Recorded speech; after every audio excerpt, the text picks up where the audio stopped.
video, we will take you through all 16 activities we recommend you check out in Seville, ranging from free to all the way up to 80 euros. Along the way, we share little known tips so you can get the most out of your visit. And don't forget to watch till the end to see our list of top free activities, so you can plan the perfect Seville itinerary for you. I am Ash. I'm Raghav. And we are the Brown Expats.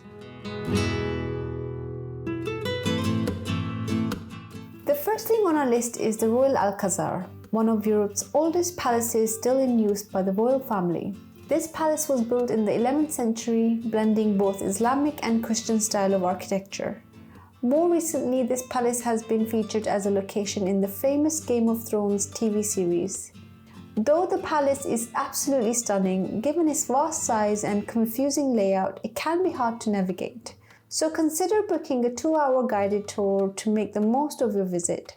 Otherwise, you can use an audio guide via these QR codes dotted around the palace. Top tip here is to carry headphones to ensure you have the best audio quality. Also note, long entry queues are the norm here, so to cut waiting time, make sure to pre-book your tickets for either the guided tour or entry tickets for the official website linked in the description below.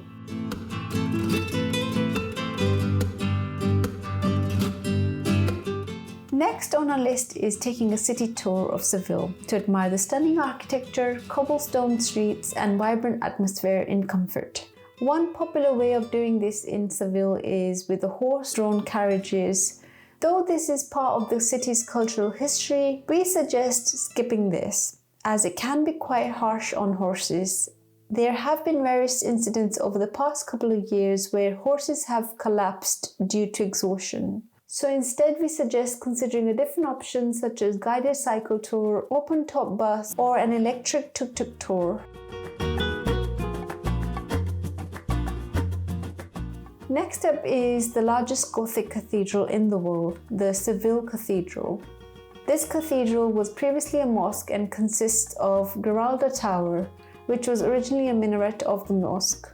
You can climb to the top of the tower to get panoramic views using a tower's ramp that was originally designed for horses, so that the person performing calls for prayer multiple times a day could easily get to the top on the back of the horse.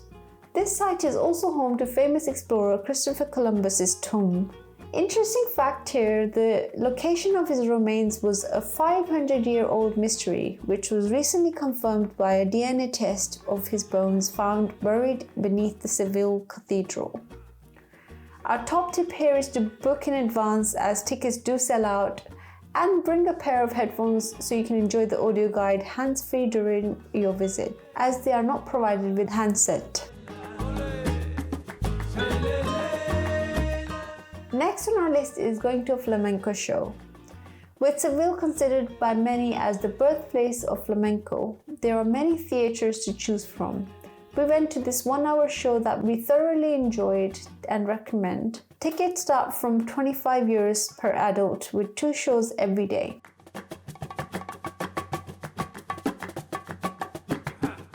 If you're staying in Seville for more than 2 to 3 days, consider extending your adventure by exploring more of the beautiful Andalusia region.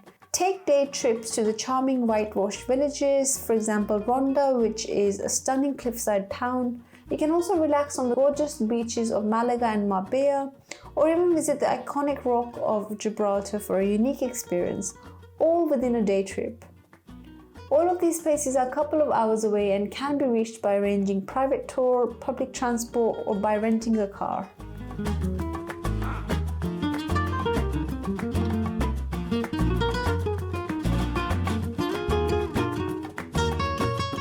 Our next activity on our list is taking a sightseeing cruise on one of Spain's most important rivers. It's this river that provided the city with access to the Atlantic Ocean and played a key route for Spanish ships traveling to the New World, making Seville a crucial port for global trade. During the 1-hour cruise on the solar-powered boat, you will see various attractions such as Torre del Oro, Triana Bridge, and replica of Christopher Columbus's ship. The cruise costs 15 euros per person. Next is this historical palace owned by the House of Alba, opening its door to the public in 2016. The palace consists of arts and other decorative items curated by the family over 500 years.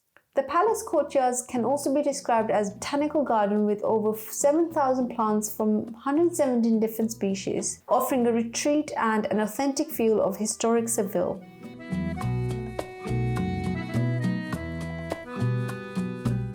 Next one on the list is food tour. Seville is full of great restaurants and tapas bars.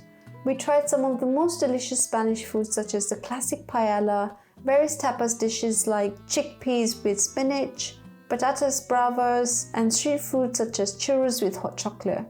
Also on warm days we popped into one of the many gelaterias for a refreshing gelato. And if in case you want to try a different cuisine, given Seville is the largest city in Andalusia and has a diverse population, we found there to be a lot of variety in cuisines and ate at some amazing Japanese, Italian, Indian and Turkish restaurants.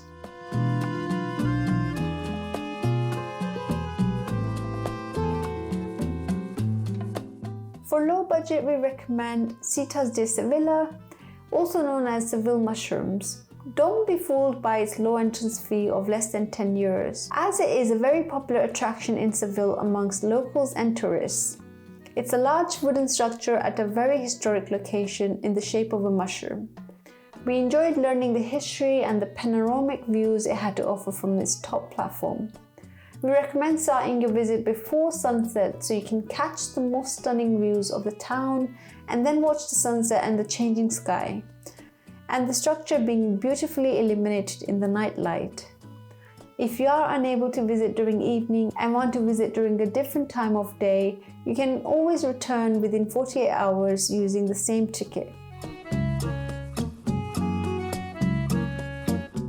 Torre del Oro is the Tower of Gold in Seville. It's a watchtower that offers excellent views of the river and the city from the top. We didn't get a chance to visit the inside. However, we admired the tower during our walks and boat cruise along the river.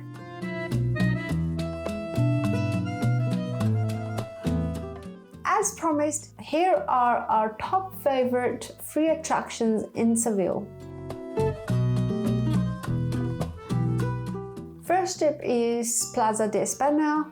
This is our most favorite place to visit in Seville, and we feel that it's crazy that it's completely free to visit, given it's a monumental place that represents Seville. It's a cultural place that has 48 artistic ceramic tiled benches representing all the provinces in Spain. They are arranged around the square depicting important historical events. Fun fact here, the plaza is designed in a semicircular shape that symbolizes a welcoming hug from Spain to the west. Right outside the plaza is Park de Maria Luisa, which is the largest park in Seville. And surprise, surprise, it's all free for locals and tourists. It's also very popular due to its lush gardens, duck ponds, and paths shaded by huge trees.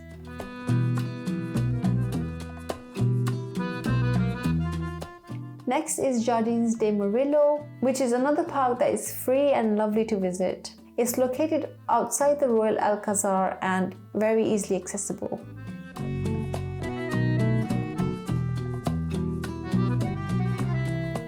Next is Santa Cruz District, which is a historical neighborhood and the heart of Seville's old town with its quaint squares and lively atmosphere.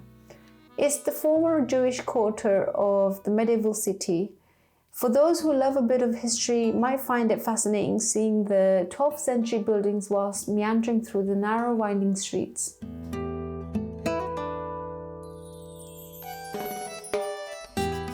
Celebrate like a Sevillano at major annual festivals like the April Fair, which is one of the most celebrated and iconic festivals in Spain, and the Seville Feria is one that you have to see.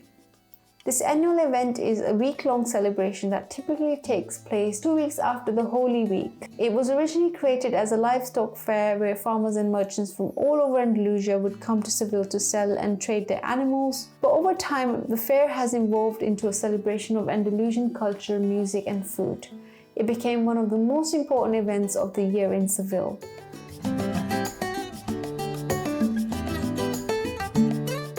last but not the least, walk by the river in the evening and take in the romantic atmosphere.